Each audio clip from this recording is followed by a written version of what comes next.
Hello, very good morning to all of you. Today we will study the design of shaft. आज का जो हमारा topic रहेगा वो रहेगा design of shaft. Shaft is a cylindrical device which is used to transmit the rotary motion or torque from a driver to the driven. Shaft एक generally किसी भी शेप की हो सकती है. It may B cylindrical, may be square, but generally जो हम use करते हैं सिलेंड्रिकल शेप की शाफ्ट को यूज करते हैं. और उसका काम जो होता है वो एक रोटरी मोशन को एक पार्ट ऑफ मशीन से दूसरे पार्ट ऑफ मशीन पे ट्रांसफर करने के लिए यूज किया जाता है. This is also use for transferring the power also, right. तो जब हम पावर को ट्रांसफर करते हैं शाफ्ट के थ्रू, तो उसमें क्या है कि वो रोटेट करते हैं, उसमें ट्विस्टिंग मूवमेंट आता है. ट्विस्टिंग मूवमेंट की वजह से उसमें शीयर स्ट्रेस जनरेट होते हैं.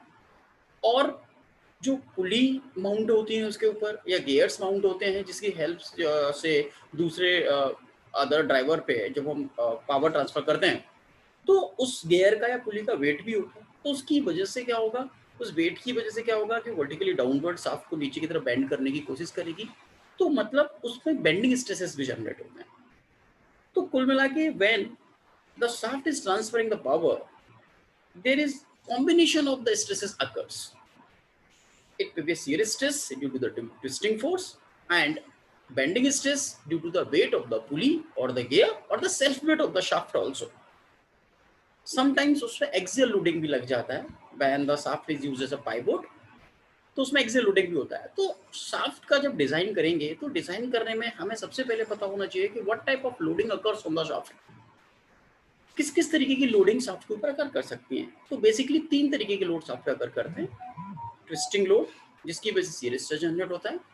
बेंडिंग लोड जो due to the weight of the pulley due to the shaft का सेल्फ वेट की वजह से उसकी वजह से बेंडिंग स्ट्रेस जनरेट होते हैं. और एक्सियल लोड. तो जब शाफ्ट की डिजाइन करते हैं तो हो सकता है कि एक साथ तीनों ही एक्ट कर रहे हों या फिर कॉम्बिनेशन ऑफ अदर. तो डिजाइन करने से पहले हमें टाइप्स ऑफ लोडिंग पता होनी चाहिए. इनमें से 3 में से ही कोई भी लोड वहां पे वर्क कर रहा होगा. It is all will be given in the question. तो डिजाइन ऑफ शाफ्ट का मतलब क्या होता है? डिजाइन ऑफ शाफ्ट का मतलब होता है कि हम क्या करते हैं on the basis of the given conditions, given load, हम क्या करते हैं वहां पे उसका डायमीटर ऑफ द शाफ्ट को कैलकुलेट करते हैं कि कितना डायमीटर ऑफ द शाफ्ट होना चाहिए for bearing the such load और for transferring the given amount of the power from the driver to the driven. तो ये शाफ्ट का काम होता है. और हम जो आज का टॉपिक है उसमें हम यही पढ़ने वाले हैं कि जब इस लोडिंग की वजह से उसका डिजाइन क्या होगा, मतलब what should be the nominal या desired diameter for the shaft. Is it? So for that this is all जो हम आज टॉपिक में पढ़ने वाले हैं. तो let's move towards our topic that is the design of shaft. Okay, तो आज का जो टॉपिक है that is design of shaft, right.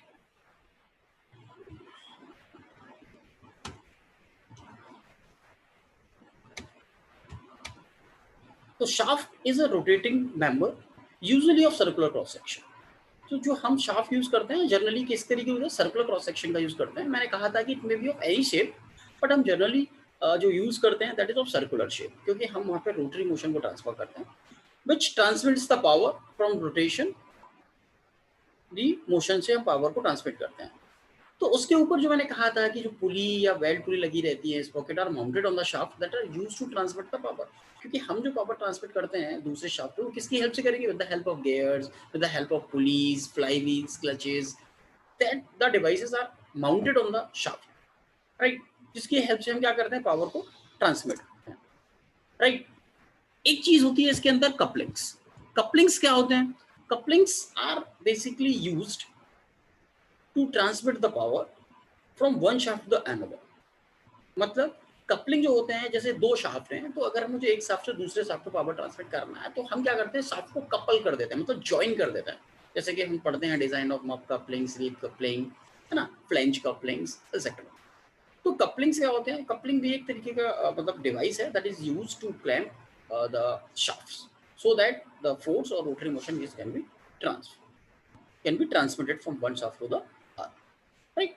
तो आज जो हम पढ़ने वाले हैं that are the talking points. It is a shaft, what is a shaft design, and एक American standard society of mechanical engineers होता है, उसके बेसिस पे भी हम शाफ्ट को डिजाइन करते हैं. तो some values are given on that basis how we will design the shaft. Design of the shaft का मतलब आई हैव ऑलरेडी डिस्कस कि डिजाइन ऑफ शाफ्ट का मतलब है कि we will calculate the nominal या desired diameter of the shaft only, और कुछ डिजाइन करने के लिए वहां पे नहीं होता, right. Design of the shaft that for the torsional rigidity, standard size of the shaft and bending and torsion movements, क्योंकि मैंने कहा था कि वहां पे दो बेसिकली दो लोड आएंगे, एक बेंडिंग आएगा एक टॉर्शन आएगा, राइट। एक्सियल भी आ सकता है, that is due in the pivots, जब पाइवोट बियरिंग्स रहते हैं तो वहां पे एक्सियल लोडिंग भी रहता है, तो ये भी हो सकता है वहां पे। तो it may be combination of all three, और it may be combination of any of two, और it may be single, right. तो जो भी क्वेश्चन में गिवन होगा उसके अकॉर्डिंग हम डिजाइन कर लेंगे, so not to worry for that. तो जैसे कि हमने एक डायग्राम में ये आपको बताया कि जो आप इस डायग्राम को देख पा रहे हैं, तो this is the motor, right, ये आपकी मोटर है, ओके। ये आप देख रहे हैं, दिस इज अ कपलिंग। मैंने कहा था एक शाफ्ट को दूसरी शाफ्ट से कनेक्ट करने के लिए यूज किया जाता है, दिस इज द कपलिंग। इसकी जो शाफ्ट के जो एंड है वो बियरिंग्स पे रहते हैं, कि दीज आर द बियरिंग्स, जैसा कि ये लिखा हुआ है।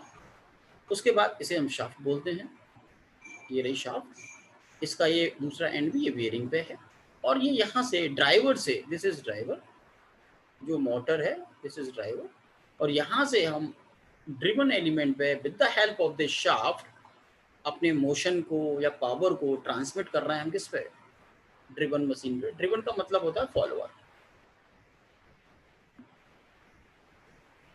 राइट।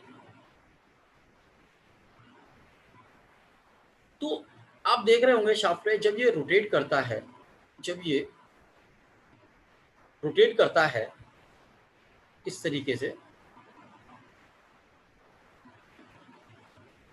राइट, जब ये रोटेट करता है इस तरीके से, तो क्या होगा, यहाँ पे पिस्टिंग मूवमेंट आएगा। पिस्टिंग मूवमेंट की वजह से शियर स्ट्रेस जनरेट होगा। क्या जनरेट होगा, शियर स्ट्रेस। शियर स्ट्रेस को हम जनरली टाउ से डिनोट करते हैं। और हाँ, राइट, अगर यहाँ पे कोई पुली है, जैसे कि मैंने ये कोशिश की है बनाने की, अगर मैं इसको, इसका नाम जो है ये पुली बोल दूँ, दिस इज अ पुली। तो हम कह रहे थे कि अगर यहाँ पे कोई पुली लगी है तो उसका वेट होगा, तो वेट क्या होगा, ड्यू टू डाउनवर्ड, इस वेट की वजह से ड्यू टू डाउनवर्ड लोड लगेगा, और बाउंडिंग की वजह से शाफ्ट क्या होगी, बैंड होने की कोशिश करेगी। तो इसकी वजह से यहाँ पे क्या जनरेट होंगे, मतलब बेंडिंग स्ट्रेस जनरेट होंगे, राइट, बेंडिंग स्ट्रेसेस जनरेट होंगे, राइट, जिसको हम सिग्मा बी से डिनोट करते हैं। तो these two types of mostly these two types of the load occurs, yeah, these two types of the stresses occur in the shaft, so that we will design on the basis of these two stresses. So हमें मालूम है जब combination of the stresses लगते हैं, तो how we will design the shaft, we will design on the basis of theories of principles, right, theories of failures के basis पे हम क्या करते हैं, फिर डिजाइन करते हैं चीजों को, right. So we all have studied, so some points are here to remember, right. First it's the shaft. Shafts का हो सकते हैं, I have already told you that are usually cylindrical in shape, but it may be a square and cross sectional in section, हो सकती हैं, but generally जो हम use करते हैं that is a cylindrical shape कर सकते हैं. It may be a hollow or it may be a solid, that is a different case, right. एक चीज होती है एक्सल। एक्सल हम लोग सुना है कि एक्सल क्या होता है, कि एक्सल भी एक शाफ्ट की तरीके से ही होता है, बट ये स्टेशनरी मशीन एलिमेंट होता है, और वो किस लिए यूज किया जाता है, which is this is used for transmitting the bending movement only, केवल बेंडिंग मूवमेंट को ट्रांसफर करने के लिए यूज करता है। शाफ्ट जैसा ही दिखता है, बट एक तरीके से क्या स्टेशनरी रहता है, and it act as a supporting member for the some rotating body, कोई दूसरी रोटेटिंग बॉडी उसके लिए सपोर्टिंग एलिमेंट की तरह काम कर सकता है। तो this is the basic difference between the shaft and axle. एक चीज होती है दैट इज अ स्पिंडल। तो स्पिंडल भी एक चीज होती है, this is also a shaft, एक इससे छोटी शाफ्ट होती है, इसे हम स्पिंडल बोलते हैं, राइट। तो ये जैसे आपने कभी मोटर या वो देखा है, तो मोटर क्या है, मतलब जैसे चक्की मशीन पे देखा होगा कि शाफ्ट बाहर निकली है जिसके ऊपर एक बड़ी सी पुली माउंट की जाती है, राइट। तो that is called the spindle, उसको हम स्पिंडल बोल देते हैं, राइट। तो और दूसरी चीज आपने लेथ मशीन जो देखी है, तो वहां पे जिसके ऊपर ये आपके जो मोशन चलते हैं, टूल जो ट्रेवल करता है, कटिंग टूल जो ट्रेवल करता है, that is on the spindle. तो this is also one of the type of the shaft, but कैसी होती है, छोटी होती है, शॉर्ट शाफ्ट, राइट।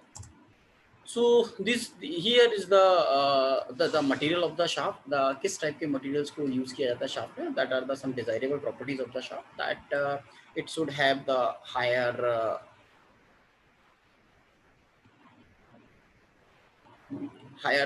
strength होना चाहिए इसके पास, right? ये हम चाहेंगे. This is our desirable property. Good machinability होना चाहिए उसके लिए, right? It should have the good heat treatment properties. Heat treatment properties क्या होती है कि जो हमें desired properties की जरूरत होती है शाफ्ट के अंदर के, it should have some ductility, more toughness, hardness भी होना चाहिए. तो ये these are the properties enhanced by doing the heat treatment process, right? It should have the higher wear resisting properties होने चाहिए, that so that कि ये wear out भी ज़्यादा ना हो. तो बेसिकली जो the material use for the ordinary shaft होते हैं जनरली किस तरीके से होते हैं, जैसे 40C8, right, 45C8, 50C4, 50C. तो these are some type of the material. So actually in the design portion, in the during the design of the book, in a question it is written as ke a shaft is made of carbon steel of grade 40C8, right? तो by giving that name it is become clear कि इसकी जो properties होंगी, properties का मतलब है इसकी ultimate strength होगी, इसकी यील्ड स्ट्रेंथ होगी, ये या तो either it will be given in the question, otherwise you have to search from the data book. Design data book, एक मशीन डिजाइन में डिजाइन डाटा बुक का यूज किया जाता है, राइट? तो डिजाइन डाटा बुक जो रहती है, डिजाइन डाटा बुक जिसे हम डिजाइन डाटा बुक बोलते हैं, राइट? तो डिजाइन डाटा बुक में क्या करते हैं कि जो प्रॉपर्टी दी है, जैसे कि 40C8 दिया हुआ है और इसकी प्रॉपर्टीज क्वेश्चन में गिवन नहीं है, तो हम क्या करते हैं कि इसके बेसिस पे इसकी टेबल गिवन रहती है. जैसे कि यहाँ पे देख रहे हैं 560 से 670 है और यील्ड स्ट्रेंथ है 320. तो इसके बीच में आप कोई भी एक वैल्यू को अज्यूम कर सकते हैं. How you can take it, let take 60 megapascal, 600 megapascal, you can take 620, you can take 650. तो that depends on you, no problem at all. तो यहाँ से आप एक वैल्यू अज्यूम कर लेते हैं, इसलिए थोड़ा सा मालूम हो कि अगर क्वेश्चन में गिवन नहीं है तो you can select the value from the data book, right? तो इसलिए हम इसमें डिजाइन डाटा बुक का यूज किया जाता है. Is it? तो next is the standard size of the transmission shaft. हमको एक आइडिया होना चाहिए कि ट्रांसमिशन शाफ्ट किस तरीके से होती है. अगर आप देख पा रहे होंगे, राइट, तो स्टार्टिंग में लिखा 25 mm टू 60 mm साइज की. जो 25 mm से 65 mm की साइज की जो होती है, उनके 5 mm के स्टेप्स होते हैं. 5 mm का मतलब क्या है, पहली साथ 25 mm की होगी, after that it will 30 mm, 35, मतलब 5 के स्टेप्स बढ़ते जाएंगे. लेकिन जैसे ही आप 60 से 120 mm के डायमीटर की शाफ्ट पे जाएंगे तो ये 10 mm के स्टेप पे चलते हैं. मतलब 60 mm, आफ्टर दैट 65 नहीं मिलेगा, that will be 70 mm, 80 mm, 90 mm and like this 110. उसके बाद अगर आप चलते हैं 100 से 140 तक तो 15 mm के स्टेप्स होंगे. In a same way if you go from 140 to 500 mm, तो it has the steps of 20 mm. मतलब after the 140 you will get the 160 mm, then after that 180, 200 are like this, right? And the standard जो length होती है shaft की, that is a 5 meter, 6 meter, 7 meter, right? These are the stresses in the shaft that I have already discussed कि किस किस तरीके के stress shaft में जनरेट हो सकते हैं.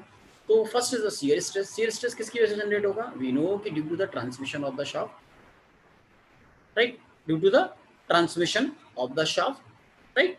तो due to the transmission of the torque जो ट्रांसमिट होती है, जिस टेंजेंशियल फोर्सेस की वजह से टॉर्क जनरेट होगा और टॉर्क की वजह से उसमें शियर स्ट्रेस जनरेट होंगे. एक स्ट्रेस जनरेट होता है बेंडिंग स्ट्रेस, जो मैंने आपको बताया कि due to the forces acting upon the machine element like a gear, machine, इनके ऊपर फोर्सेस लग रहे होंगे या फिर ड्यू टू द इनके वेट की वजह से भी बेंडिंग स्ट्रेस वहाँ पे जनरेट होगा. But due to the shaft के सेल्फ वेट की वजह से भी वहाँ पे बेंडिंग स्ट्रेस जनरेट होगा. तो the bending stress generate by taking of all these elements, right?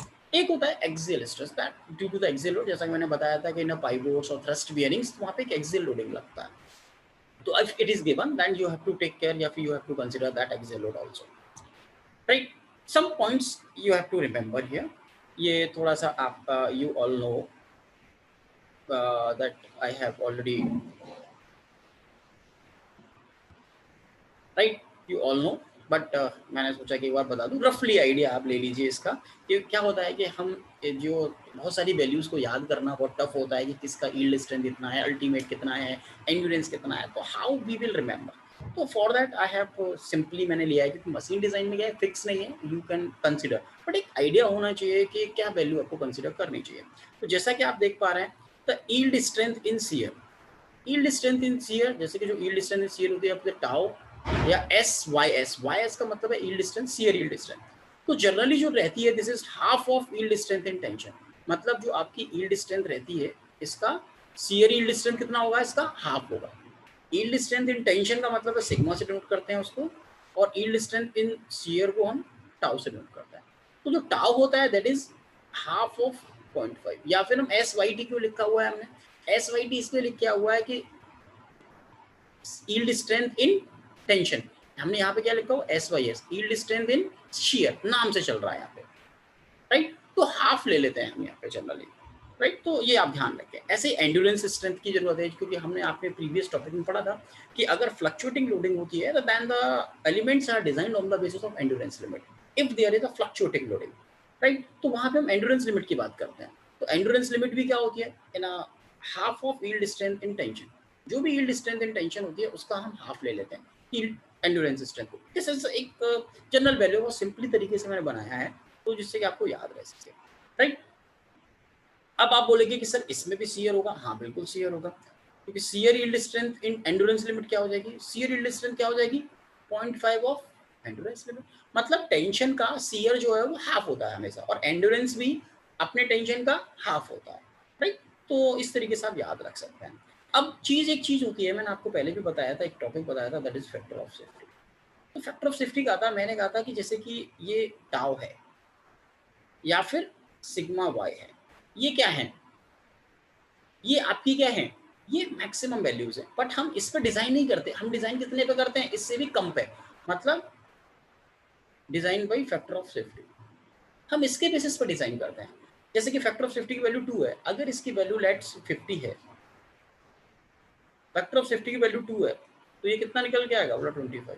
तो जो हमारा अलाउबल वैल्यू होगा या डिजाइन होगा, या फिर हम इसे डिजाइन भी बोल सकते हैं,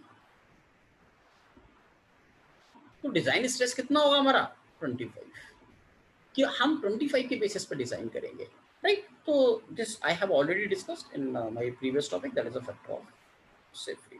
तो यहाँ पे हमने यही चीज लिखी हुई है कि द टाउ मैक्स या परमिसिबल या फिर design stress allowable that is equal to tau S by S upon factor of safety. If factor of safety is 1 then allowable will be equal to maximum value, right। तो अगर question में given है factor of safety तो you have to consider, अगर नहीं given है तो आप अलाउबल को यील्ड स्ट्रेंथ के बराबर ही लेके आप कंसीडर कर सकते हैं, right. So no problem in that,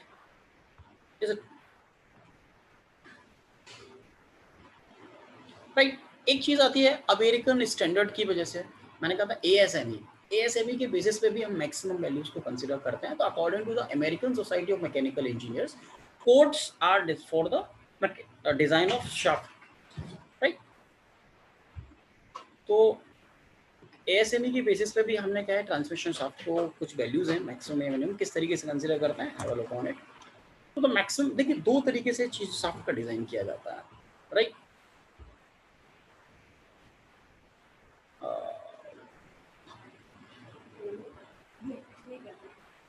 okay, तो अकॉर्डिंग टू द एएमएसएमई भी इसकी वैल्यूज को कंसीडर किया जा सकता है। हाउ इट इज, देखिए दो तरीके से चीजों को डिजाइन किया था, on the basis of principal stress theory और on the basis of shear stress theory, right. तो अब ये दोनों चीज हम बाद में समझ लेते हैं कि प्रिंसिपल स्ट्रेस थ्योरी और शियर स्ट्रेस थ्योरी। तो प्रिंसिपल स्ट्रेस मतलब मैक्सिमम वर्किंग टेंशन कितना लेना है, टेंशन की वजह से मतलब कि maximum permissible working stress in tension या फिर यील्ड कितना लेते हैं हम, generally that is taken as 112 megapascal for the shaft without allowances on the key way, और अगर with allowances on the key way है तो this value is taken as 84, right। हम ये वैल्यूज याद रहे, I can't say it will be given in the question. आप इस चीज को याद रख सकते हैं कि हम कैसे कंसिडर करेंगे कि इनमें से जो भी मिनिमम वैल्यू होगी which ever is the less उसे हम कंसिडर करेंगे।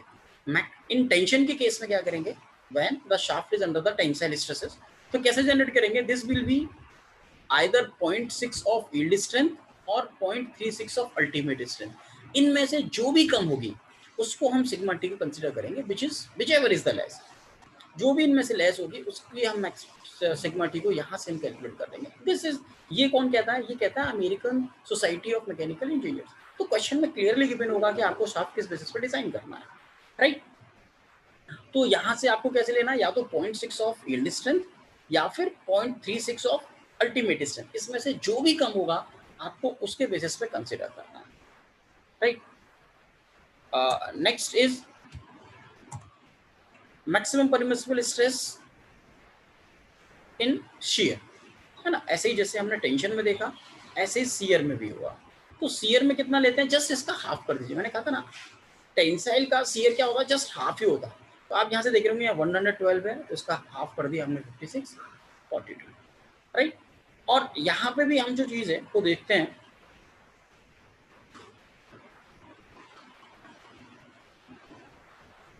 राइट। तो यहाँ पे आप देख पा रहे होंगे कि जो टाउ है शियर स्ट्रेस है that is 0.3 of sigma Y या फिर 0.18, मतलब ये ऊपर जो आपको फिगर दिख रहा है जस्ट इसका हाफ कर दिया गया है नीचे। अगर आप देख पा रहे होंगे तो ये सिग्मा टी का हाफ है, तो आप यहाँ से हाफ समझ लीजिए, या फिर ये जो 0.6 लिखा हुआ है इन्होंने 0.6 ऑफ सिग्मा वाई 0.36, तो इसका जस्ट नीचे हाफ कर दिया हुआ है। तो यू कैन, मतलब आपको एक वैल्यू याद रखनी है, दूसरी शियर के केस में जस्ट हाफ हो जाती है उसमें, राइट। तो ये जो मैक्सिमम वैल्यू है जो आपको लेनी है सिग्मा टी की डिजाइन के लिए या फिर टाउ की, that you can take by ASME like, right. वहां पे मैंने 0.5 बताया, तो इस तरीके से आप ले सकते हैं, राइट। तो राइट, तो आगे चल नेक्स्ट डिजाइन अब हम करते हैं अपना डिजाइन वाला पार्ट। तो किस तरीके से डिजाइन जो है, जो शाफ्ट का डिजाइन है that is on the basis of strength और रिजिडिटी और स्टिफनेस, क्योंकि आपको मालूम है कि टॉर्शन इक्वेशन होती है आपके पास, right. T upon IP is equal to, right, एक टॉर्शन इक्वेशन रहती है अपने पास कि T upon IP is equal to tau upon R is equal to G theta by L या फिर C theta by L, right. और एक बेंडिंग इक्वेशन भी होती है आपके पास। तो अब जो शाफ्ट है उसको डिजाइन करने के लिए हमें पहले पता होना चाहिए कि टाइप ऑफ लोडिंग, किस किस तरीके की वहाँ पे लोडिंग हो सकती है। या तो shaft is subjected to the twisting movement only, मतलब केवल ट्विस्टिंग मूवमेंट लग रहा है, तो हम इस टॉर्शन इक्वेशन को यूज करेंगे और अपना diameter of the shaft calculate कर लेंगे, प्रॉब्लम विल भी होगा। If the shaft is subjected to the bending movement only, तो हम बेंडिंग मूवमेंट इक्वेशन यूज कर लेंगे। वो क्या होती है, M upon I is equal to E upon R is equal to sigma upon Y. इसको क्या बोलते हैं अपन, बेंडिंग मूवमेंट इक्वेशन। ये जो सिग्मा है this is the bending stress, right. तो इसके बेसिस पे हम डिजाइन को डायमीटर ऑफ द शाफ्ट को हम कैलकुलेट कर लेते हैं। अगर सिर्फ बेंडिंग मूवमेंट लग रहा है और सिर्फ ट्विस्टिंग लग रहा है तो हम टॉर्शन इक्वेशन को यूज कर लेते हैं। अगर नेक्स्ट केस ये भी हो सकता है कि भाई ये दोनों ही एक साथ लग रहे हो, है ना। Shaft is subjected to the combined stresses, right, subjected to the combined stresses, okay. तो shaft is subject to the bending movement only, तो हम इस तरीके से कर लेंगे। नेक्स्ट ये भी हो सकता है कि shaft is subject to the combined twisting and bending movements, इन दोनों का ट्विस्टिंग एंड बेंडिंग मूवमेंट भी कंबाइंड हो सकता है, तो उसके बेसिस पे डिजाइन करेंगे, तो हमें थ्योरीज ऑफ फेल्योर का यूज करना पड़ेगा, right. Shaft is subjected to the axial load in addition to the combined torsion and bending, मतलब एक्सियल लोडिंग भी आ जाए। तो मैंने कहा था these may be the 4 possible cases on the basis of shaft is design. तो हम एक एक करके चारों केसेस को देखेंगे और we will design the shaft, right. तो नेक्स्ट अगर सिर्फ subjected to the twisting movement है, तो that I have already told कि क्या करना है। ट्विस्टिंग मूवमेंट यू जानते हैं कि tau upon J is equal to tau upon R, you know very well, where T is the twisting movement, J is the polar moment of inertia of the shaft, tau is the torsional stress, R is the distance from the neutral fiber to the outermost fiber, that is a half of diameter of the shaft, right. तो जो polar moment of inertia होती है this is J, that is equal to pi by 32 to e की power 4, you all know by putting in the equation। Equation क्या आती है अपनी, बोला tau upon J is equal to tau upon, तो यहाँ पे हमने J की वैल्यू को पुट कर दिया like this is 32 tau upon R, R की जगह में रख दिया। तो यहाँ से हमने इक्वेशन बनाई थी this is T equal to pi by 16 into tau into this, या फिर कोई कोई इसे ऐसे भी बना लेता टाउ की इक्वेशन, बोला shear stress is equal to 16T upon pi D Q. तो आप ये भी सी एस एस के फॉर्म में भी बना सकते हैं कि 16t upon pi D Q, whatever. Basic equation यही है हमारी ऊपर वाली, राइट? वैसे बना लिया हमने, राइट? ये हमारा हो गया सॉलिड शाफ्ट के लिए। If it is a hollow shaft, अगर हॉलो शाफ्ट होगी तो यहाँ पे डायमीटर क्या होंगे, दो अलग अलग हो जाएंगे। तो पोलर मोमेंट ऑफ इनर्शिया क्या चेंज हो जाएगा, तो पोलर मोमेंट ऑफ इनर्शिया हो जाएगा पाई बाय 32 डी आउटर की 4 पावर 4 माने डी इनर की पावर 4, और टाउ अपॉन आर की जगह पे क्या लेंगे हम, आउटर डायमीटर ले लेते हैं। तो इतना डिफरेंस हो जाता है। तो यहाँ से फॉर्मूला बन जाता है कि जो t is equal to 6 pi upon 16 tau, like got it, right? और अगर आप इसे एक टर्म और है कि अगर आप इसे in terms of diameter ratio में रखना चाहते हैं, तो let k is the ratio of the diameter, that is d inner upon d outer. Let k is the inside diameter ratio to the outside diameter, that is di upon di out. So this same equation, this equation number third in ratio of k, it can be written as like this. You all know how it can be written, right? So it can be written like this in terms of k. तो no need to learn anything, बस आप एक formula याद रखिए, बस केवल वहां से ये चीजें बन जाती हैं, राइट? अब आपको जो फॉर्मूले की जो जरूरत पड़ने वाली है बोला ट्विस्टिंग मूवमेंट, क्योंकि क्वेश्चन में पावर गिवन होती है। क्या गिवन होती है, मतलब पावर। तो पावर से टॉर्क निकालना है आपको, टी। और जब टॉर्क पता चल जाएगा तो टॉर्क से आप शियर स्ट्रेस और डायमीटर का इस इक्वेशन में पुट करके आप डायमीटर निकाल सकते हैं। तो टॉर्क और पावर में क्या रिलेशन होता है कि the power will be equal to 2 pi nt upon 60, right? तो जो टी होता है, that is always T mean. अगर क्वेश्चन में टी मीन टी मैक्स कुछ गिवन है तो it is taken as T mean.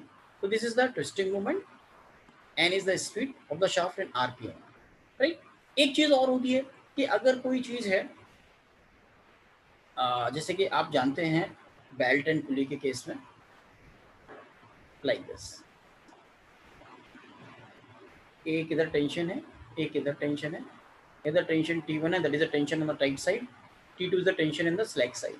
तो यहाँ से भी आपको टॉर्क मिल सकता है, that is T1 minus T2 into into R, into R, R का मतलब ये रेडियस, इज इट? तो यहाँ से भी आप इन बेल्ट टाइप्स के केस में टेंशन को निकाल सकते हैं, राइट? तो this is T1 is the tension in the tight side and T2 is the tension in the tight side and R is the radius of the pulley. तो यहाँ से भी आप टेंशन निकाल सकते हैं in the case of belt drive, it is if it is given, right? तो in by using these equations you can calculate the diameter if only the twisting moment occurs. तो एक न्यूमेरिकल है, like have a look on it. तो numerical में दिया हुआ है कि एक लाइन शाफ्ट है rotating at 200 RPM, rotating at 200 rpm. This is n is given, तो हमने सॉल्यूशन में n को लिख लिया, that is 200 rpm. Transmitting a power of 20 kilowatt, this is power is equal to 20 kilowatt. Shaft may be assumed to be made of mild steel का बना हुआ है with an allowable shear stress. This is allowable shear stress is given 42 megapascal. So this is tau, this is 42 megapascal. Determine the diameter of the shaft neglecting the bending moment. Only the twisting moment is occurring, no bending moment, no combination of loading. So you can easily solve out. How you will can solve? You can use the formula, this is 16 t upon pi d q, या फिर आप ऐसे जिसने याद किया है कि बोला sir t is equal to, हमें तो सर इस तरीके से याद है, तो नो प्रॉब्लम एट ऑल, बोला pi by 16 tau D cube, is it? तो by using anything you can calculate. तो ना अब आप देखिए आपको क्या क्या पता है, आपको आई एन नहीं, एन टी पता है क्या, टी नहीं पता है, T you have to calculate because power is given, right? Pi D आपको निकालना है, आपका जो टारगेट है, this is the D, right? तो आपको टी कैसे पता चलेगा, आप पावर का यूजर फॉर्मूला यूज करेंगे, P is equal to 2 pi N T upon 60, right? तो P is given, right? P is given, this is how much it is 20 into 10 की पावर 3, मतलब 20 1 2 3, this is equal to 2, this is equal to 2, and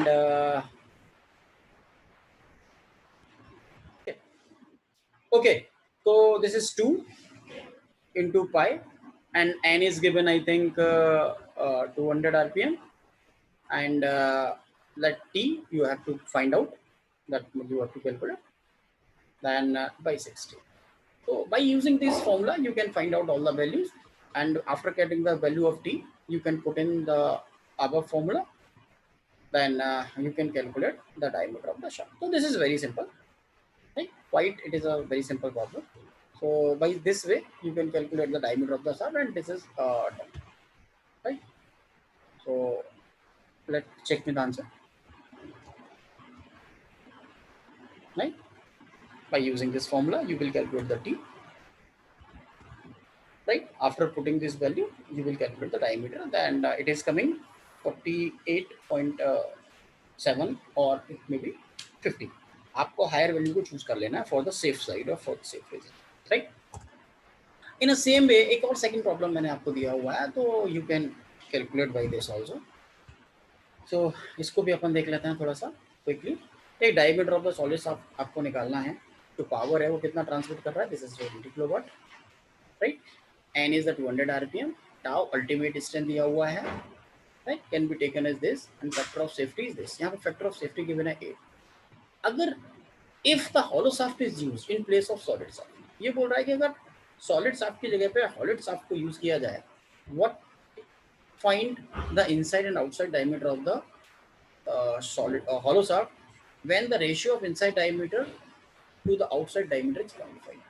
तो कहने का मतलब है पहले आप सॉलिड शाफ्ट का डायमीटर निकाल लीजिए, सेम इक्वेशन को यूज करके आप हॉलो शाफ्ट के लिए यूज करिए और उसके इनसाइड एंड आउटसाइड डायमीटर को कैलकुलेट कर लीजिए.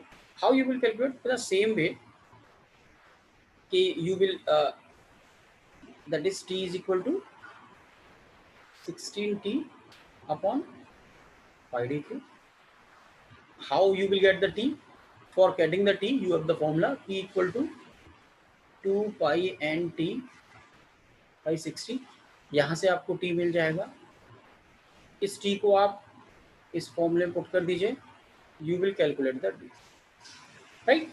अब यहाँ पे जो बात आती है टाउ की, कि टाउ जो है यहाँ पे सर एक फैक्टर ऑफ सेफ्टी गिवन है, इसका कोई यूज ही नहीं हुआ.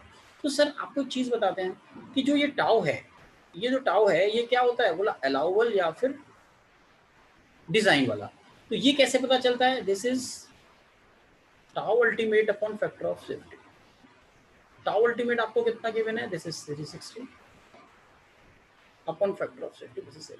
तो this value will be equal to tau allowable. आप डायरेक्टली टीयू नहीं रखेंगे, आप अलाउबल चाहिए होता है, उसके लिए फैक्टर ऑफ सेफ्टी गिवन है 8, तो आपको you have to consider like. तो ये सर सेम में आप निकाल सकते हैं. यही चीज अगर हॉलो शाफ्ट है तो सर आप कैसे निकालेंगे? तो बोलो सर इसको भी हम ऐसे ही निकाल देंगे. किस तरीके से कि सर आपको जो फॉर्मूला गिवन था कि टी, राइट, टी अपॉन जे. जे का मतलब क्या था? तो मुझे फॉर्मूला याद नहीं है तो मैं ऐसे ही निकालता हूँ. डी आउट की पावर 4 माइनस डी इनर की power 4 is equal to tau upon D out by 2, right? अब यहाँ पे क्या है कि डी आउट और डी आई में क्या है, एक आपको के रेशियो दिया हुआ है, this is 0.5, this is equal to ratio of inner to the out, मतलब D I upon D out. तो अगर मैं बात करूँ तो यहाँ से आपको डी आउट की जो वैल्यू है, this is 2 times of D I. तो डी आउट को आप डी आई से रिप्लेस कर दीजिए, 2 टाइम्स ऑफ डी आई. इस इक्वेशन में पुट कर दीजिए. टी आपको मालूम है, टाउ आपको मालूम है, you can calculate the D out and उसका अगर आप डी आई और उसका डबल कर देंगे तो आपको डी आउट मिल जाएगा. तो वेरी सिंपल प्रॉब्लम है, तो आप इसे कर सकते हैं इजीली. मैंने आपको ब्रीफ कर दिया और आप देख सकते हैं किस तरीके से इसको सॉल्व किया गया. वही टाउ परमिसिबल निकाल दिया आपने by dividing the factor of safety. After that diameter of the solid shaft आपने निकाला. तो पहले आपने टॉर्क निकाल लिया P इंटू 60/2πn करके, राइट? आप उसके बाद इक्वेशन जानते हैं, आपने यहाँ पुट किया और you have calculated the diameter of the solid shaft. For the hollow shaft what you did the same thing and you will calculate the both inner and outer diameter of the for the hollow shaft, right? Now we will move towards the next topic, that is the shaft subject to the bending moment only. अगर सिर्फ bending movement है तो वहाँ पे भी हम shaft को design करना है, तो हाउ यू विल कैलकुलेट? तो for that purpose you should know the bending equation. तो यहाँ पे लिखा हुआ है bending equation, this is m upon i is equal to sigma v upon y. What is m? M is the bending moment, I is the moment of inertia of the cross section, sigma v is the bending stress, and y is the distance of the neutral fiber to the outermost fiber. This is I. I क्या होता है? I की value होती है pi by 64 d की power 4, is it? और y रख दिया तो यहाँ पे हमने वैल्यू को पुट कर दिया, तो यहाँ से जैसे वहाँ पे हमने टॉर्क के लिए बनाया था ऐसे मोमेंट इक्वल टू ये बना लिया। या फिर आप इस तरीके से याद कर सकते हैं कि जो बेंडिंग स्ट्रेस है this will be equal to 32m upon pi D की। तो इन अ सेम वे आप इसे याद कर लीजिए या इसे याद कर लीजिए, both are the same, no problem at all. No need to याद, अगर आपको सिर्फ ये क्वेश्चन याद है तो no need to learn, you can find out the formula, quickly बना लेंगे within a minute, right. तो राइट, तो यहाँ पे भी वही चीज़ है कि if it is a hollow for the hollow shaft, तो you can calculate the value like this. तो जिस तरीके से वहाँ किया था उसी तरीके से यहाँ पे भी आप हॉलो शाफ्ट के भी निकाल सकते हैं। तो जैसे आप देख रहे हैं तो क्या हो जाएगा, डी आउट की पावर 4 माइनस डी आउट के पावर, जो मोमेंट ऑफ इनर्शिया है उसके फॉर्मूले में ये हो जाएगा। After putting the value here you will calculate the formula like this in the terms of k. What is the k? K is the ratio of outer diameter, inner diameter to the outer diameter, whatever, right? तो इसके ऊपर भी एक problem को देख लेते हैं quickly, तो चीज़ें the things will be more clear. अगर एक दो प्रॉब्लम और देख लेंगे इसके ऊपर भी तो things will be more clear कि how we will do this, right. तो इसके लिए एक प्रॉब्लम है, बहुत ही सिंपल है, quick have a look on it. बोल रहा है अ पेयर ऑफ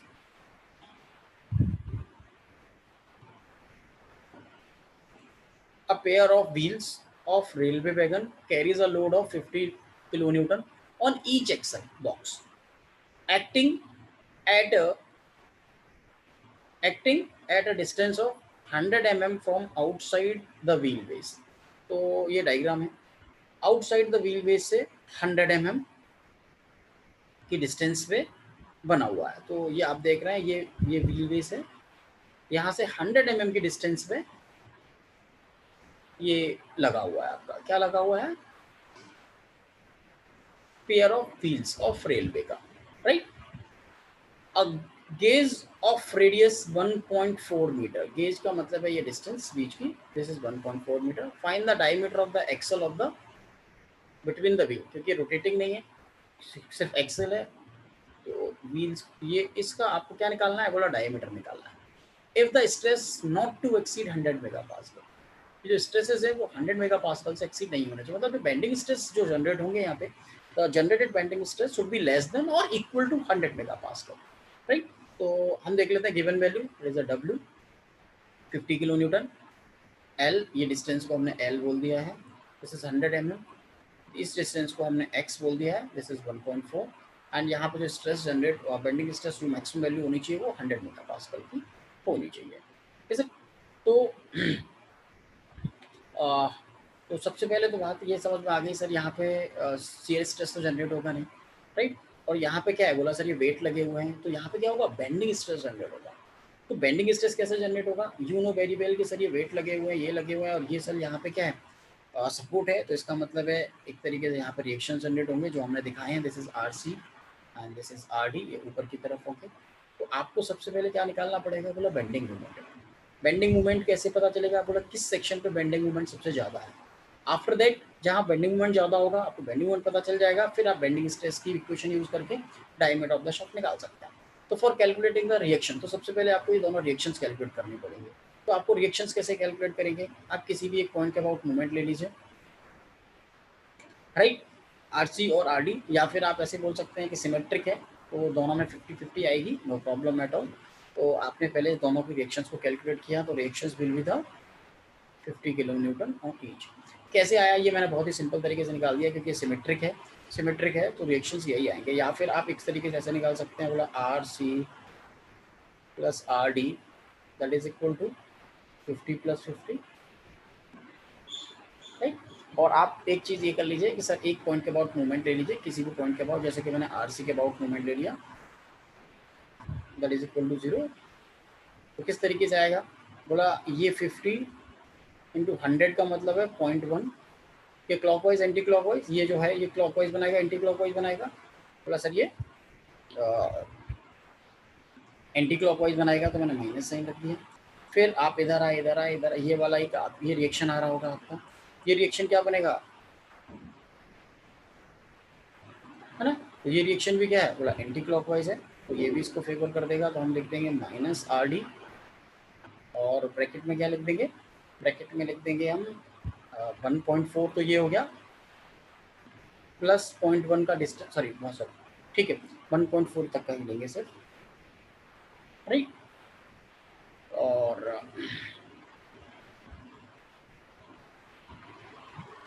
राइट 1.4, उसके बाद क्या करेंगे, उसके बाद क्या होगा सर, ये वाला लोड लग रहा है, तो इस वाले लोड का देख लेंगे, this will be making clockwise, तो ये प्लस साइन के साथ आ जाएगा। बोला 50 इंटू कितना डिस्टेंस हो जाएगा, बोला 1.4 वो है और 0.1 ये है। तो आप इस इक्वेशन को यूज करके यहाँ से आर डी निकाल लेंगे, और आर डी निकाल लेंगे तो आर सी। तो in same way by you calculating these two equations you can find out the reactions, right. This is R C और आर डी, रिएक्शंस आपने निकाल लिए, this is 50 and 50। Now in the next case you have to calculate the bending moment, right. तो bending moment कैसे निकालते हैं, you know very well. ये सबसे पहले बेंडिंग मोमेंट एट ए पर हमने रखा, हम एक तरफ से चलेंगे, तो बेंडिंग मोमेंट एट ए निकाला हमने। ए इज दिस पॉइंट जहाँ पे ये लोड है, राइट। तो अब हम इस तरफ से चलेंगे, इस तरफ से चलेंगे तो क्या होता है कि हम ये सेक्शन अगर हमारा है तो इधर के लोड को नहीं देखेंगे, इधर के लोड को देखेंगे, इधर से कोई भी लोड नहीं है, तो मूवमेंट कितना आ जाएगा ए पे, बोला 0 आ जाएगा। आफ्टर दैट मूवमेंट एट सी, सी पे हम जब पहुंचे इस पॉइंट पे, तो सिर्फ 50 का ही लोड लग रहा है 100 की mm की डिस्टेंस पे, तो 50 into 100, this is 5 into 10⁶ Newton mm, हमने mm में कन्वर्ट कर लिया। उसके बाद आपने डी पॉइंट पे निकाला, तो डी पॉइंट पे निकाला तो ये 50 लग रहा है, बट डिस्टेंस कितना हो जाएगा, 50 इंटू 10⁻³ इंटू 1500, मतलब कितना, बोला 1.4 प्लस 0.1, या फिर इसे हमने mm में कन्वर्ट कर दिया है, तो ये डिस्टेंस हो जाएगा। तो यहाँ से कितना निकल के आएगा, 50, ये हो गया, राइट। ओके, और ये रिएक्शन है, तो इसका डायरेक्शन जो आएगा वो आएगा क्लॉकवाइज, इसका डायरेक्शन आएगा अपोजिट में, तो minus R C, R C का मतलब ये भी 50 है, तो ये भी निकलेगा यहाँ से, दिस इज 50 इंटू 1400। तो यहाँ से हम बेंडिंग मोमेंट को निकाल देंगे, तो यहाँ से हम बेंडिंग मोमेंट को निकाल देंगे, तो 5 इंटू 10⁶ न्यूटन एम आ जाएगा। उसके बाद हम बी पॉइंट पे निकालेंगे, तो बी पे again bending moment will be equal to 0। तो आपने बेंडिंग मोमेंट सारे पॉइंट्स पे निकाला, ए पर निकाला, सी पर निकाला, डी पर निकाला, बी पर निकाला, तो आपको जो बेंडिंग मोमेंट है वो मैक्सिमम किस पॉइंट पे पता चला है, बोला कि सर डी पे, किस पे आया, डी पे, और कितना आया है, बोलो 5 इंटू 10⁶, और सी पर भी उतना ही आया है, बोला 5 इंटू 10⁶। तो कहने का मतलब यह है कि कुछ डायग्राम अगर मैं बनाऊं इसका तो कुछ इस तरीके से बनेगा, सी ये ए पॉइंट है, ये सी पॉइंट है, ये डी पॉइंट है, ये बी पॉइंट है, तो यहाँ से इन दोनों के बीच में बिल्कुल सेम रहेगा, फिर ये इसे आ जाएगा। यहाँ पर जो वैल्यू है ये है 5 इंटू 10⁶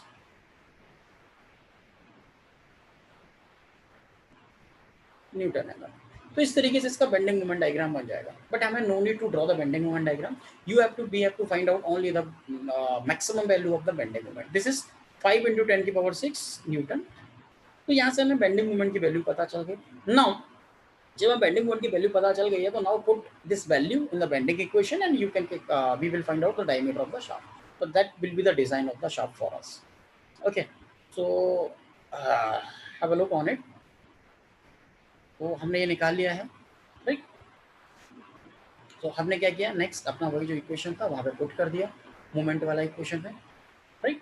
और मोमेंट वाली इक्वेशन में रख के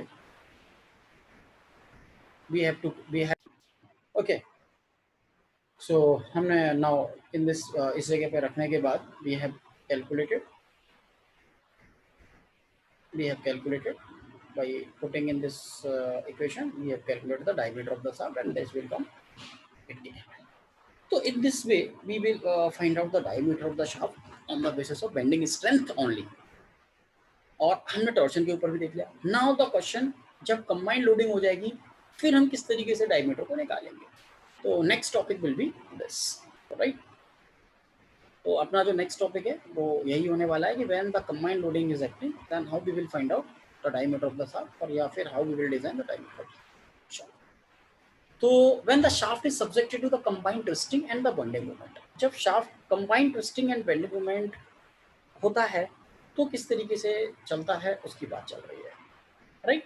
तो यहाँ पे क्या होता है कि जब ये होता है तो हमने कहा था कि we have to find out the maximum generated stress on the basis of maximum shear stress theory और मैक्सिमम प्रिंसिपल स्ट्रेस थ्योरी, मतलब थ्योरीज ऑफ फेलियर।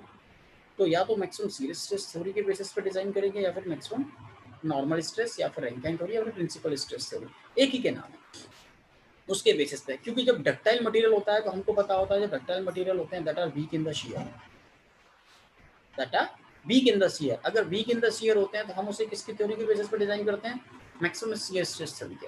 अगर शाफ्ट जो है ब्रिटल मटेरियल की बनी हुई है, if for the brittle material then brittle materials are, ये डक्टाइल मटेरियल्स होते हैं वो वीक इन शियर होता है, इसलिए हम शियर स्ट्रेस की थ्योरी पर डिजाइन करते हैं। ब्रिटल मटेरियल होते हैं वो वीक इन टेंशन होते हैं,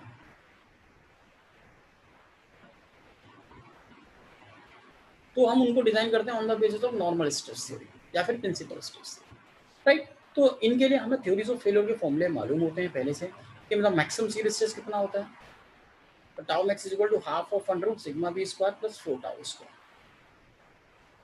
इसी। तो जनरली जो शाफ्ट जो होती है वो किसकी बनी होती है, हमारी डक्टाइल मटेरियल की बनी होती है, तो मैक्सिमम शियर स्ट्रेस थ्योरी के बेसिस पे डिजाइन किया था। So in other way you can find out the equivalent torque also.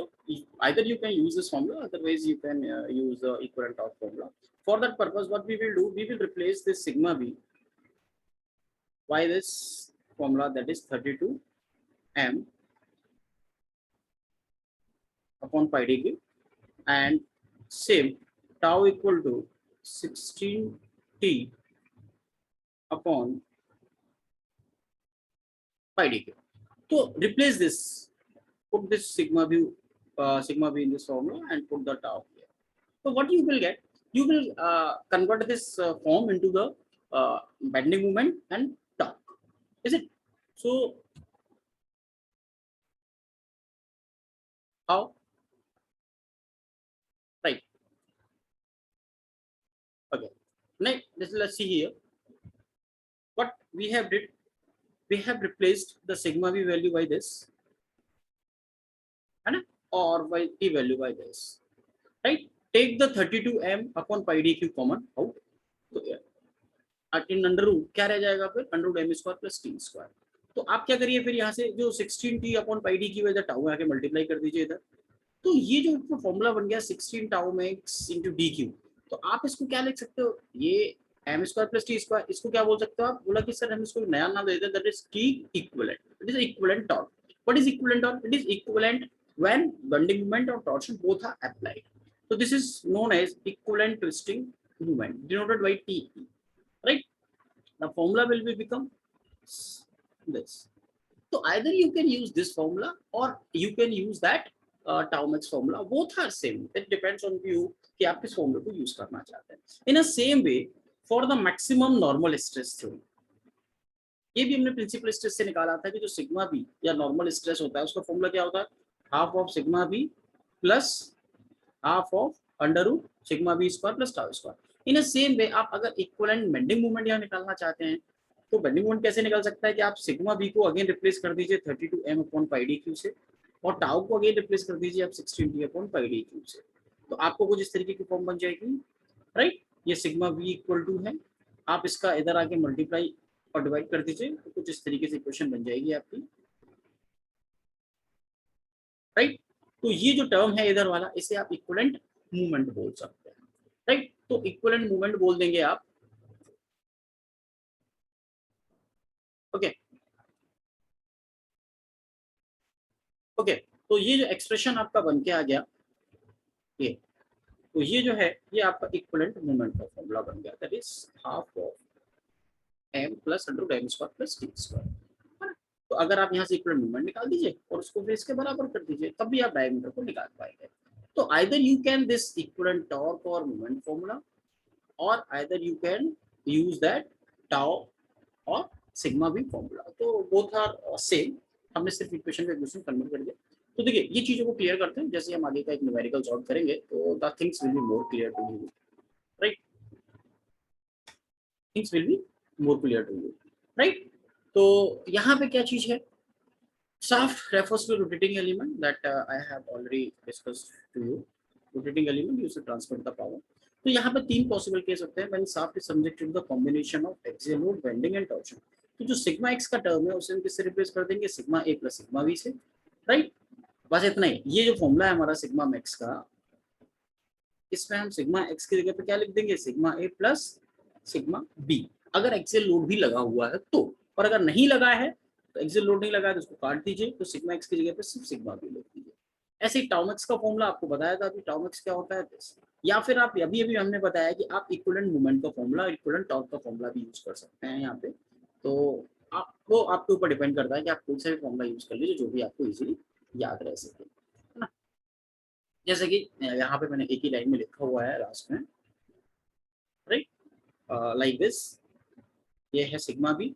अगर इसका इक्विवेलेंट का फॉर्मूला यूज करना है तो that is M equal to half of M B plus M B square, right. In a same way आप चाहो तो equivalent को हमें डायमीटर अगर निकालना है तो सिग्मा ई की जगह पे आप इस फॉर्मूले को रख के अगेन आप सिग्मा बी की फॉर्म में एम और टी के फॉर्म में इस फॉर्मूले को यूज कर सकते हैं। तो एक सेम फॉर्मूला है, बार बार उसको हमने एक फॉर्म से दूसरे फॉर्म में बस रखा हुआ है, right. In a same way आप ये टाउमेक्स का फॉर्मूला भी दे सकते हैं कि टाउमेक्स का फॉर्मूला क्या है, this is tau max is equal to under root M B square plus T square. In the same way आप इसे जो इक्विवेलेंट टॉर्क का फॉर्मूला भी बना सकते हैं, जैसा कि हमने बनाया था पहले, राइट। बनाने के बाद आप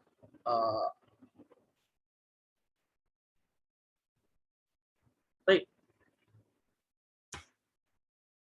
ओके, तो आप कोई चीज है, आप इक्विवेलेंट टॉर्क का फॉर्मूला बना लीजिए और इक्विवेलेंट टॉर्क का फॉर्मूला बन जाएगा, this is tau B is equal to under root M square plus T square. आप कोई सा भी फॉर्मूला यूज करिए। Points I think I have already discuss कि पॉइंट्स टू रिमेंबर क्या है, S by S this is yield strength in shear yield strength, that is half of yield strength in tension, इसे हम S by T लिख देते हैं। इन अलग अलग बुक में अलग अलग सिंबल है, बहुत सी किताब में इसको टाउ से हम रिप्रेजेंट करते हैं और इसको सिग्मा से रिप्रेजेंट करते हैं। तो आप ऐसे ही याद रखिए एस वाई एस या एस वाई टी, तो आपको मालूम होना चाहिए, राइट।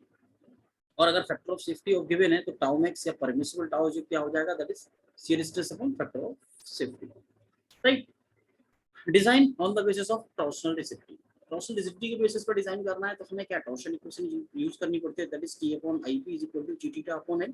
तो टॉर्सनल रिजिडिटी का मतलब है we have to define on the basis of theta, क्योंकि अभी तक हमने इन दोनों को इक्वल किया था, इसको और इसको इक्वल करके इक्वेशन बनाई थी। अगर टॉर्सनल रिजिडिटी भी बोला गया है तो आपको फिर इस वाले टर्म का यूज करना पड़ेगा। हाउ यू विल यूज, आपने इन दोनों को जब इक्वल किया तो आपको मिला theta is equal to T L upon G I P. You all know the value of what is IP. IP is a polar moment in nature, and this is 5/32 d की power 4. Put this value in that. आप क्या करिए कि इसकी value को ऊपर रख दीजिए,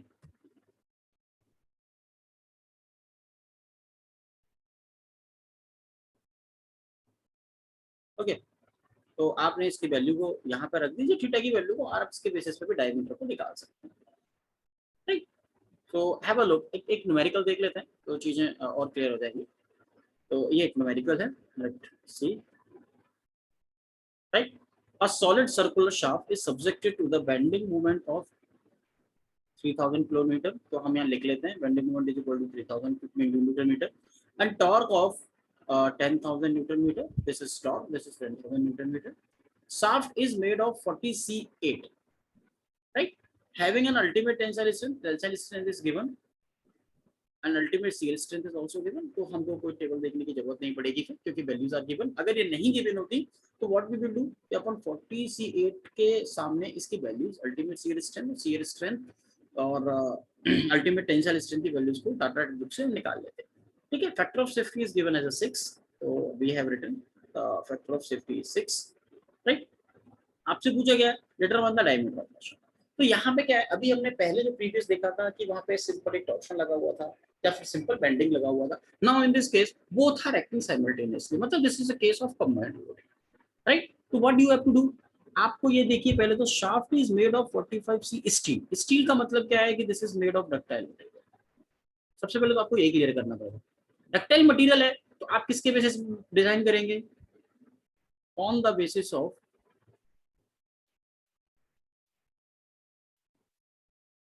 मैक्सिमम शियर स्ट्रेस, क्योंकि जो डक्टाइल मटेरियल होते हैं वो वीक इन शियर होते हैं। On the basis of shear stress आपको इसके बेसिस पर डिजाइन करना पड़ेगा, मतलब हमको टाउ मैक्स का फॉर्मूला यूज करना पड़ेगा या फिर इक्विवेलेंट टॉर्क निकालना पड़ेगा। ये चीज तो क्लियर हो जाती है यहाँ से कि हमको निकालना क्या है, राइट। अब हमें ये चीज क्लियर हो गई कि हमको निकालना क्या है, तो हम यहाँ से सबसे पहले क्या करेंगे कि अलाउबल बेंडिंग स्ट्रेस निकालेंगे। This is sigma ultimate factor of safety, तो वो आपको निकल के आएगा दिस, राइट। ऐसे ही हम अलाउबल शियर स्ट्रेस निकाल लेंगे या वर्किंग शियर स्ट्रेस निकाल लेंगे divided by factor of safety, तो ये निकल के आ जाएगा 83.6। अब आपको देखिए आपको क्या क्या गिवन है, बोला एम मूवमेंट गिवन है, टॉर्सन गिवन है, तो आप चाहो तो आप इक्विवेलेंट टॉर्क का फॉर्मूला यूज कर सकते हैं। This is equivalent torque is equal to 1/m² + t²। तो आपने एम स्क्वायर को इक्विवेलेंट टॉर्क मिल गया, और जो इक्विवेलेंट टॉर्क है इसको आप किसके वो बराबर कर सकते हो? This is 16 tau upon T है ना। टी का फॉर्मूला क्या हो जाएगा, बोला 16 टी अपॉन पाई डी, और टी इक्विवेलेंट की वैल्यू आप यहाँ से निकाल चुके हो ऑलरेडी। तो जैसे ही इनको इक्वल करोगे आप 10.44 into 10⁻⁶ equal to pi by 16 down to dq. So you can easily find out this diameter. This is 86 and this is 0. So this is quite simple. Either आप कैसे ये वाला फॉर्मूला यूज कर सकते हैं कि सर नहीं हम तो डायरेक्ट टाउ वाला फॉर्मूला यूज करेंगे, तो then tau will be equal to tau will be equal to tau will be equal to by use this formula sigma b by 2 का whole square plus tau square. This is torque equivalent और torque maximum या allowable torque, right. तो अब यहाँ से भी तो अब सिग्मा वी से आप पहले आपको मूवमेंट था तो मूवमेंट से आप सिग्मा वी कैलकुलेट करेंगे, फिर यहाँ वैल्यू को पुट करेंगे, फिर जैसे टॉर्क गिवन है तो टॉर्क की हेल्प से आप शियर स्ट्रेस निकालेंगे, फिर यहाँ पुट करेंगे। तो आप आइदर इस तरीके से भी जाके प्रॉब्लम सॉल्व कर सकते हैं, that depends on you how you want to solve it. Okay, तो अच्छा, by the way, in this we have also used this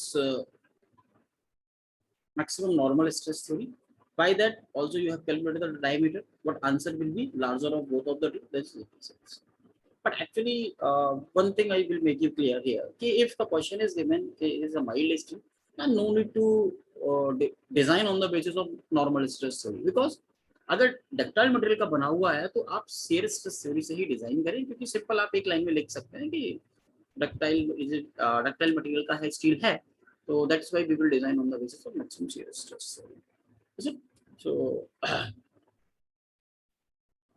यहाँ पे कोई जरूरत नहीं है इसको करने के लिए, अगर आप चाहें तो कर सकते हैं। तो नेक्स्ट प्रॉब्लम है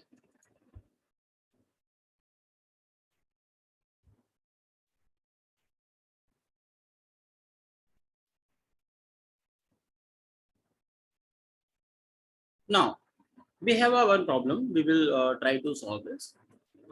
Like a pulley, a layout of shaft carrying the two pulleys 1 and 2 supporting on two bearings A and B as shown in figure, right। तो ये आपका नीचे डायग्राम बनाया हुआ है, यहाँ पे आपकी शाफ्ट है जिसपे ये पुली है 1 and 2, राइट, और इस पे दो बियरिंग्स के ऊपर ये लगी हुई है, तो ये दो बियरिंग है, bearing A and bearing B, right. The shaft transmits 7.5 kilowatt power at 360 RPM. तो हम यहाँ पे गिवन डाटा में साथ के साथ लिख लेते हैं, power equal to 7.5 kilowatt and speed is 360 RPM. Now 360 RPM, right, from the pulley 1 to 2, and diameter of the pulley and 2 are 250 mm and 500 mm. Both the diameters are given respectively. The masses of the pulley 1 and 2 are 10 kg and 30 kg respectively. The belt tension act vertically downward, and the ratio of the belt tension on the right side and tight side for each pulley is 2.5:1. So the ratio of the tension, this is also given. This is 2.5:1. The shaft is made of plain carbon steel 40C8. So its tensile strength SYT, मतलब means its tensile strength is given 380 Newton per mm square, and factor of safety is taken as 3.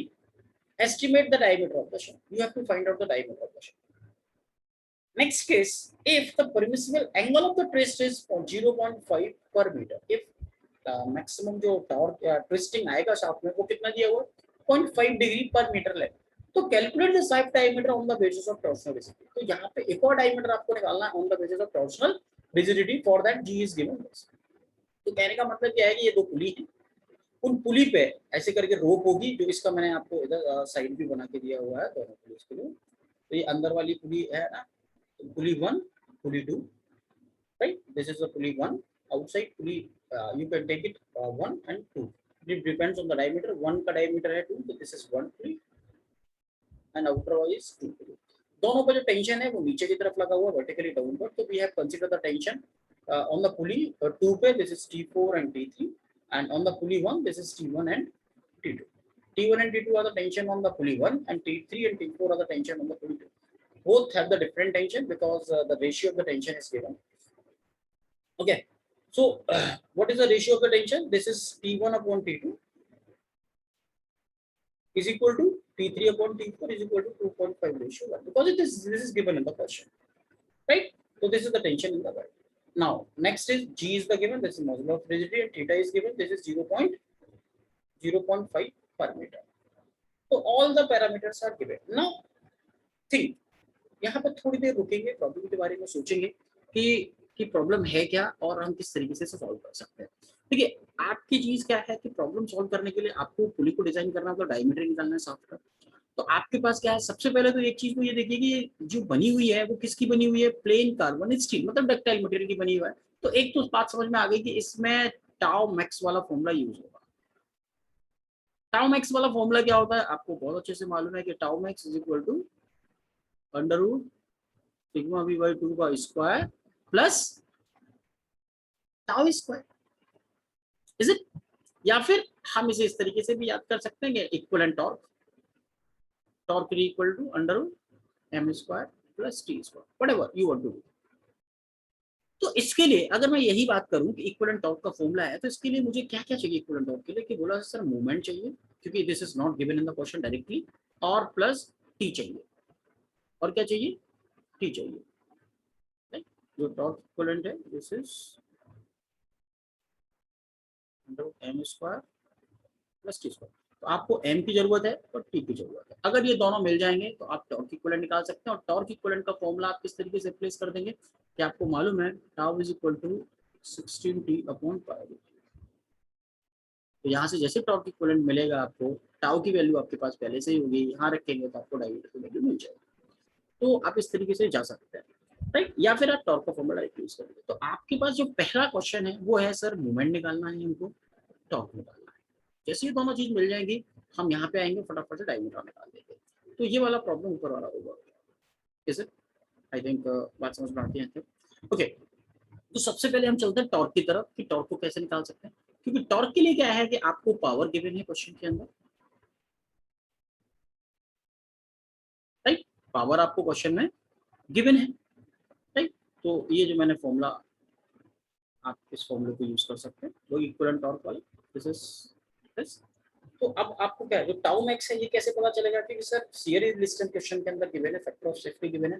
तो आपने tau max निकाला, this is tau max, that is allowable maximum, this is s/s upon this. तो s/s, क्योंकि question में आपको s/t given है, tension में given है, तो s/s को क्या लिख सकते हो आप, half of s/t divided by factor of safety. तो ये आपने इस तरीके से यहाँ से टाउ मैक्स की वैल्यू निकाली, ये आपके सामने निकल के आ गई 63.33. नाउ आपको पावर गिवन है क्वेश्चन में, तो आपने you have used this formula, power is equal to 2π/nt/60, and you have calculated the value for the. In one step आपने एक काम कर लिया कि आपने टी निकाल लिया, मतलब आपका ये वाला पार्ट निकल गया. Is it? अब आपका नेक्स्ट टारगेट है कि सर ये मैक्सिमम मूवमेंट और पता चल जाए कैसे भी. तो मैक्सिमम मूवमेंट कैसे पता चलेगा कि सर यहाँ पे पुली है, उनके वेट गिवन है, टेंशन है, वो भी वर्टिकली डाउनवर्ड है. तो मूवमेंट का मतलब क्या होता है, फोर्स इंटू डिस्टेंस, तो फोर्स वर्टिकली डाउनवर्ड है अलग अलग पोर्शन पे, तो आपको मैक्सिमम मूवमेंट निकालना पड़ेगा। उसके लिए आपको क्या करना पड़ेगा, max bending movement diagram plot करना पड़ेगा कि किस पॉइंट पे मैक्सिमम मूवमेंट है। तब आपको जब मैक्सिमम मूवमेंट की वैल्यू पता चलेगी, आफ्टर दैट आप इस फॉर्मूले में यूज करेंगे, उसको निकाल देंगे। तो सारा प्रॉब्लम जो है वो किसके ऊपर है, केवल you have to calculate maximum bending moment के at what point this value is or what is the value is this, right? So for that purpose what we have to do, we have to do first the load diagram and after that the bending moment diagram. What is the load diagram? Load diagram का मतलब ये है कि sir हर point पे आपको पहले load पता चल जाए कितना है, तभी तो आप मोमेंट निकालेंगे। मोमेंट क्या होता है, फोर्स इनटू डिस्टेंस। तो सबसे पहले आपको देखिए बियरिंग है, तो यहाँ पे हमने इस जगह पे ए और बी पे एक रिएक्शंस को अज्यूम कर लिया हमने ऊपर की तरफ, this R A and this is R B. यहाँ पे पुली है, ये पुली 1 है, ये पुली 2 है। तो पुली पे क्या है, देखिए पुली 1 पे अगर हम देखें तो पुली 1 जो है अंदर वाली है और पुली 2 जो है वो बाहर वाली है। पुली 2 पे जो टेंशन है वो T3 एंड T4 है और अंदर वाली पे T1 एंड T2। तो बेटा पुली 1 ये है, तो पुली 1 पे डाउनवर्ड की तरफ क्या क्या लग रहा होगा, बोला T1 लग रहा होगा, T2 लग रहा होगा, प्लस उसका सेल्फ वेट लग रहा होगा, हाँ है ना। ऐसे ही पुली 2 पे क्या लग रहा होगा, बोला T3 लग रहा होगा, प्लस T4 लग रहा होगा, प्लस W लग रहा होगा नीचे की तरफ डाउनवर्ड डायरेक्शन में। ए और बी पे रिएक्शन आ रहे होंगे वो हमने ऊपर की तरफ अज्यूम कर लिया। अब रिएक्शन निकालने से पहले, क्योंकि रिएक्शन को नहीं पता, उससे पहले हमको ये लोड पता करना चाहिए कि ये टोटल लोड है कितना।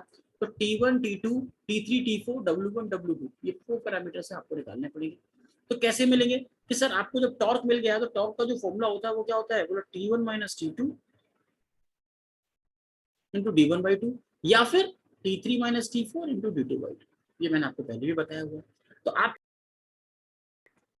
so by using this formula for the torque T is equal to T1 minus T2 to D1/2, तो और इस यहाँ से from this formula we can find out the value of T1 T2 T3 and T4 because तो T है वो हम already निकाल चुके हैं, this is 198 point this.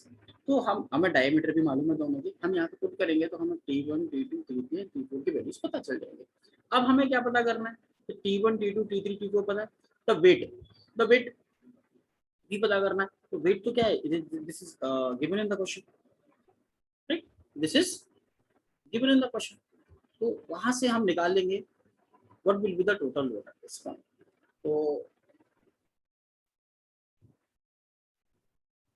Okay, तो यहाँ से हमने T1 निकाल लिया, T1/T2 का रेशियो हमको मालूम है, तो हमसे यहाँ से T1 T2 T3 and T4 हमने चारों की वैल्यूज को निकाल लिया। Wait of the pulley this is M1 into this is 10 into 9.81, this is 98.1. Weight of the pulley T is 13 into 9.81, this is 294. तो जो टोटल लोड है at the pulley 1, what will be the total load? This is T1 plus T2 plus W1, this is 3811.71 and this total load is 2151.11, right? Now what we will do? We will calculate the reaction at pulley 1 and pulley 2.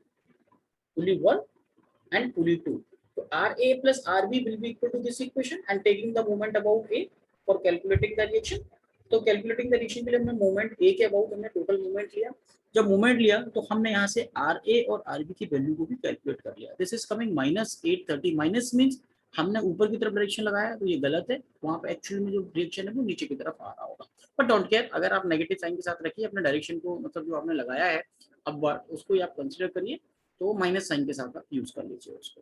तो from that we have calculated the moment at A point and B point. What will be the moment at 8? This is 92927.5 and this is 53777777.5.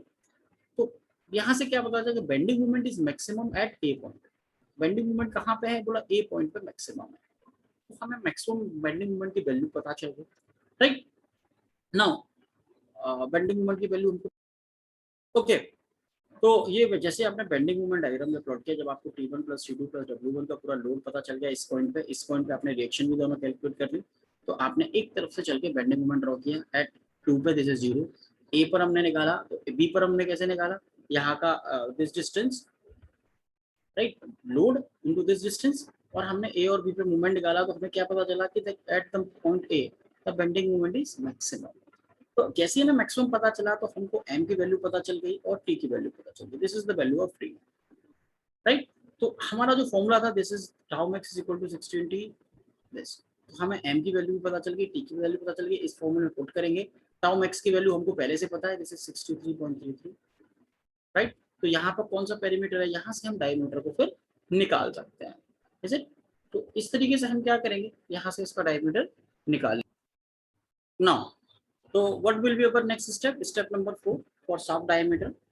तो हमने already M की और T की value निकाल ली, तो हमने ये वाला फॉर्मूला यूज किया, tau max is equal to 16 upon pi D M B square plus T square. यहाँ पे हमने एम की वैल्यू को पुट कर दिया, टी की वैल्यू को पुट कर दिया, और we have calculated the value of diameter, this is 48.78। तो ये हमारा डायमीटर निकल के आ गया। अब क्वेश्चन में एक पार्ट और पूछा गया था कि calculate the diameter of the shaft on the basis of torsional rigidity के बेसिस पे भी उसने क्या पूछा था, वहां पे हमसे डायमीटर की वैल्यू पूछी थी।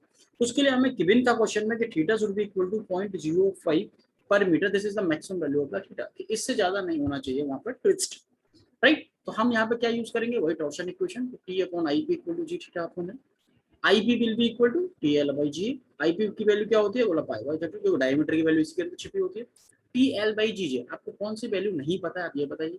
तो यहाँ से D4 का फॉर्मूला क्या बन गया, बोला 32 T L upon this, put all the values, because हमें सारी वैल्यू पता है। 32 टी की वैल्यू मालूम है हमको, दिस इज 198,943.66, टी की एल की वैल्यू मालूम है, दिस इज 1000, पाई जी की value this is given in the question, and ये रेडियन में है तो हमने इसे डिग्री में कन्वर्ट, रेडियन में कन्वर्ट कर लिया, पाई बाय 180 का मल्टीप्लाई कर, क्योंकि डिग्री में गिवन था, राइट। तो इसलिए पाई बाय 180 का मल्टीप्लाई कर दिया। यहाँ से भी हमने डायमीटर निकाल लिया, दिस इज कमिंग 41.368, राइट। अब क्या होगा कि अब यहाँ पे दो डायमीटर निकल के आ गए, एक आ गया 42.7, एक आ गया 41.3। तो आप कौन से डायमीटर को, आंसर आपका कौन सा होगा, तो your answer will be maximum of you, तो मैक्सिमम कौन सी वैल्यू है, 42.78, या फिर इसे आप 45, इससे हायर वैल्यू को आप अज्यूम कर सकते हैं, कोई 45 भी ले सकता है, कोई चाहे तो 46 ले सकता है, कोई चाहे तो बोला कि नहीं सर मैं तो और भी ज्यादा, तो 50, आप इसे हायर वैल्यू को चूज कर लीजिए, that will be your answer. तो इस तरीके से हम डायमीटर को निकाल लेते हैं। So thank you very much for watching my video. शायद होप करता हूँ कि आप लोगों को मेरी बात समझ में आई होगी। तो इस तरीके से we will design on the basis of the sir, and thank you very much for